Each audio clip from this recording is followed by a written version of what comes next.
Goddamn. Broadcasting live from Houston, Texas, and around the world. TV host, best-selling author, and radio personality Brad Gilmore brings you a collection of conversations with stars from movies. Mark Wahlberg. Hey, how are you? The legendary Mr. Christopher Lloyd. Christopher, how we doing? I'm doing good. Great introduction. Television. Jimmy Fallon joins us this morning. Jimmy, how you doing, my friend? Good morning. Thank you so much, Brad, for having me. I appreciate this, bud. Kelly Ripa. Brad, thank you for having me. Comedy. Jay Leno joins us. Jay, how you doing? Hey, Brad, what's going on? Gabriel Fluffy Iglesias. Good morning. Music. Lola Monroe. Thank you. Thank you for having me. The legendary frontman of AC/DC, Brian Johnson, joins us right now. Brian, how you doing? Good morning, Brad. What looking at you, give me funny, lad. Grammy Award winner Maya joins us. How are you? And more. This is The Collection. Now your host, the Boat, Brad Gilmore. And she joins us right now. You know her as the Emmy-winning host of The View, as well as a New York Times best-selling author. Back now with a sequel to her bestseller, Summer on the Bluffs. We're talking, of course, to Sunny Hostin. Sunny, how you doing? I am great. I'm a fan, Brad. You know, I know that you do a lot of that wrestling TV that my husband tends to like. So he says hello, and I'm happy to be here. Oh, well, it's so great. I'm a fan of yours. I'm a big fan of yours. You know, I want to talk about the book, so let's start there, and then we'll get into my fandom of you. We're talking about Summer on Sag Harbor is out now. So talk to me about writing a sequel to this and let people know kind of what it's about.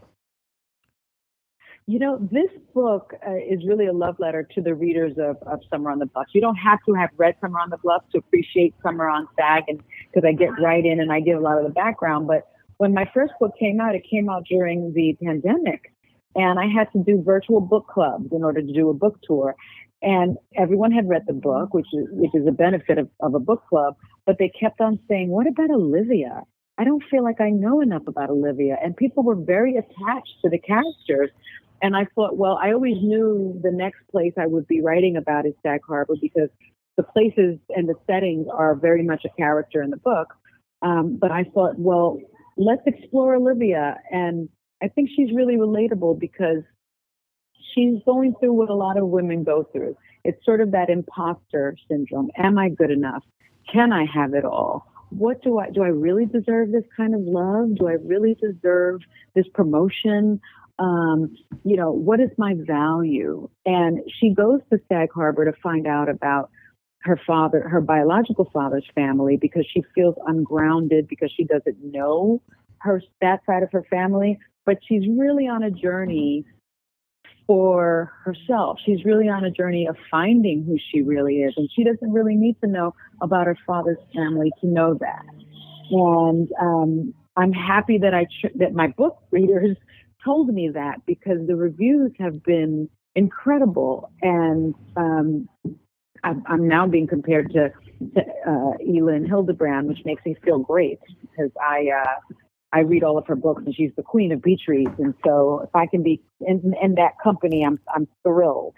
And it's sort of an elevated beach read, but it still has a sexy neighbor that she meets, and she's going to therapy trying to figure some things out.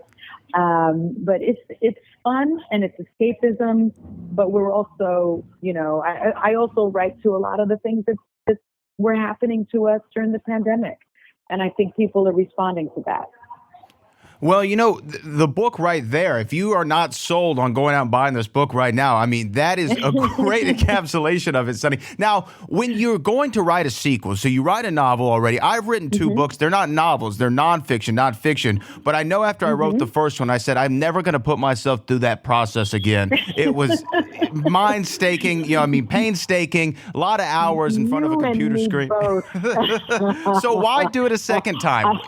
Why do it a second time? Well, you know, my editor, Carrie Farron, it's her fault.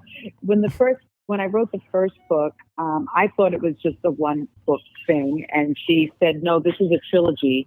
It's not one book. And so she signed me to a trilogy.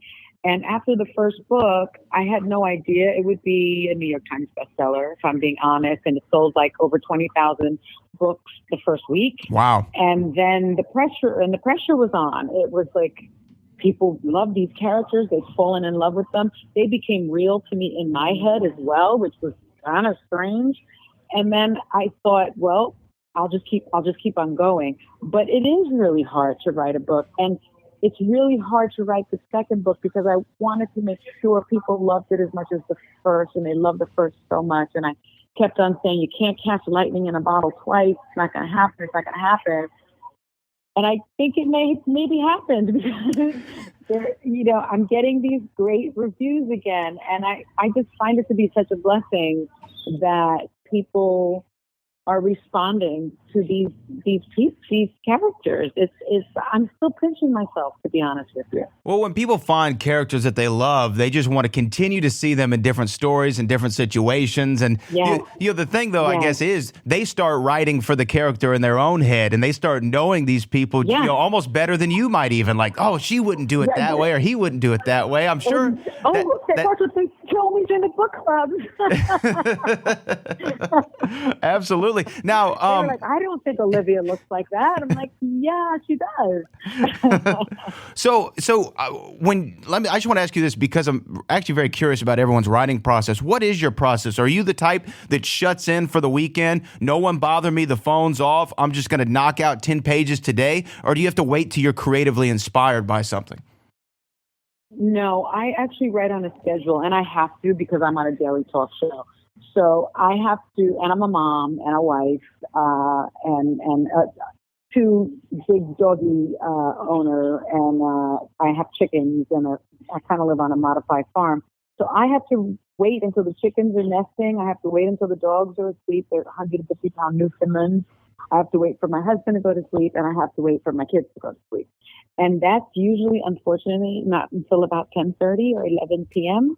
And so I make an appointment with myself, with my fireplace, and either my glass of red wine or my cup of tea, depending on how my day has gone. And I write from about 11 to 1. And I do that every single day without fail. And then on the weekends, I do block out a little bit of time. My daughter's an athlete, so I sometimes have track meets to go to and events to go to for the View. But I carve out about 3 hours every weekend a day. So by the end of the week, I've had, not 40 hours, but I've had about 20 hours of writing. It's incredible. I could now I'm gonna go back. I'm gonna listen to this interview. I'm gonna write all of that down because that's gonna be my process when I dive into book 3. I need to be like Sunny Hostin. Yes. That's something that we all could aspire to be like moving forward. You mentioned just make the time. Make the time for it. You mentioned the View, Sunny, and I'd be remiss if I didn't talk about it for several reasons, but one of which is this. I'm 30 years of age, born and raised in Houston, Texas. Since the age of 7, I've watched The View. I've never missed an episode of The View. Great. I think it is so important. I really do. I think it's so important for someone like me to see women be very honest, be very bold with their opinions from different walks of life, from different ethnic backgrounds, different age ranges. You can really, I think, get a sense as a young man, you can have your, mind expanded upon to perspectives that you might not have seen before. What do you feel like the importance of The View is in your estimation? You just nailed it. I mean, Barbara Walters, this was her dream, to get 5 women together, different ages, different backgrounds, racial, ethnic, experiences, and put them all together and talk about the things that women really do talk about. I think at first people were surprised that women really cared about what was going on in Ukraine, that people were really concerned about what was going on in our schools.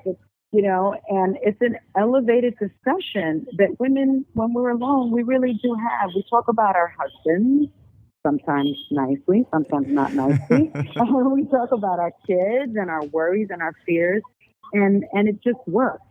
It really works. And that's why it's been on for 26 years. I've been on it for 7, but 10 in total. I've been a full-time co-host for 7, and then on the show since 2012, which is remarkable to me. And it's a formula that still works. And I love being on the show. We're very close. We're a very cohesive group. And it doesn't get any better than having a platform where you just get to talk to your friends. It just doesn't get any better. It doesn't. And I strongly encourage everybody to watch The View every single day like I do, and to pick up the new book, Summer on Sag Harbor, written by the incomparable, the wonderful, the often imitated but never duplicated, of course, Miss Sunny Hostin. Sunny, thank you so much for taking the time. Tell your wonderful family I said hello, and congrats on all your success. Thank you so much. I appreciate it. Talk soon. Sunny Hostin, everyone. All right. Bye-bye. Bye-bye.